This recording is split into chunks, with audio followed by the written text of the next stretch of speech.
JBN, we keep you informed. Charge more politicians for corruption, says international partners. Please remember, subscribe, like, share, leave us a comment and click the notification bell to receive our daily news items. The fact that only one of 12 politicians who demitted office in the last 3 decades amid corruption allegations has stood trial has not escaped the attention of one of Jamaica's main international partners. After spending millions of taxpayer dollars to create and strengthen a number of anti-corruption institutions in Jamaica, the government of the United Kingdom, UK, has signaled that it now expects to see more Jamaican public officials and business executives being held accountable for acts of corruption. It is the expectation of the UK and partners that more cases will be investigated and lead to successful prosecutions, said UK High Commissioner to Jamaica, Hasif Hamad, before delivering an ominous warning. Inevitably, these will involve prominent political and business people on both sides, he said on Saturday. Another senior diplomat was more blunt, asserting that it amounts to technical impunity for corruption.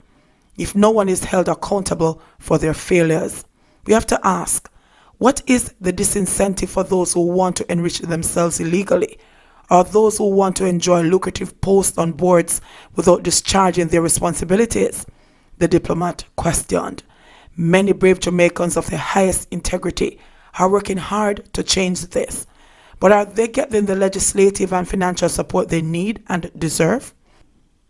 In 1990, J.G. Smith, a former Labour minister in the then Jamaica Labour Party JLP administration, and Probin Atkin, the permanent secretary in the Labour Ministry, were convicted and sent to prison for corruption charges related to the United States Farm Work Program.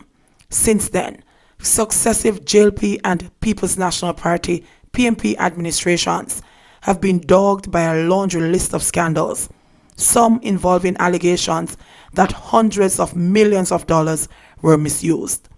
Despite this, only 2 members of the political executive, former Education Minister, the JLP's Royal Reid, and former Junior Minister for Energy, the PNP's Karen Spencer, have been arrested and charged and placed before the court. Spencer, the former St. Elizabeth North East Member of Parliament MP, was accused of financial irregularities involving the so-called Cuban light bulb scandal. Following a trial that spanned 6 years, he was freed of all charges after his attorneys successfully argued that there was no case for him to answer. Reid, who resigned last March before the scandal that unfolded at the Caribbean Maritime University, CMU, is still awaiting his day in court on fraud charges related to a number of agencies that fall under the Education Ministry. Others, like the JLP's Mike Henry and the PNP's Richard Azan, resigned amid corruption allegations, but were later returned to the executive. Another member of the political executive who resigned amid corruption allegations was the late Joseph Hibbert, the former chief technical director in the Ministry of Works, who went on to become an MP on the JLP side and a junior minister in the same ministry. Hibbert gave up his ministerial duties in July 2009. The resignation came amid a probe in the UK into claims by a British bridge building firm, Mabey and Johnson, that for years it paid the former junior minister bribes totaling £100,000 to win government contracts valued at hundreds of millions of dollars, a report by Jamaica's Office of the Contractor General, OCG, had revealed. Weeks later, Mabey and Johnson pleaded guilty in a British court to bribing several overseas officials, including Hibbert, over an 8-year period starting in 1993, and was fined a total of £6.5 million.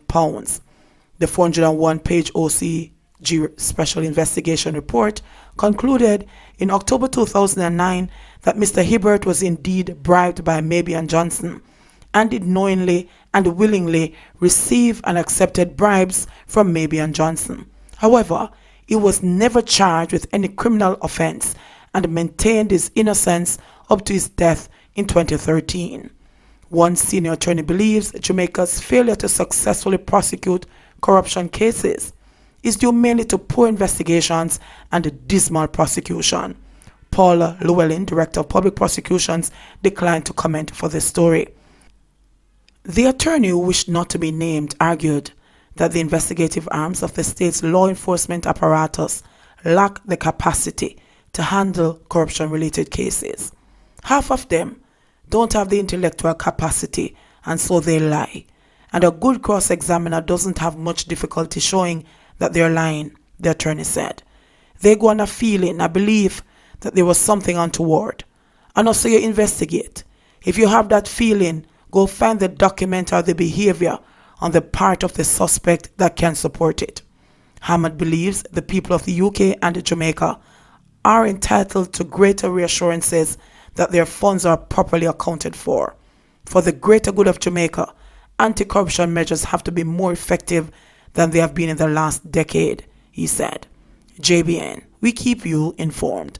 Please remember, subscribe, like, share, leave us a comment and click the notification bell to receive our daily news items.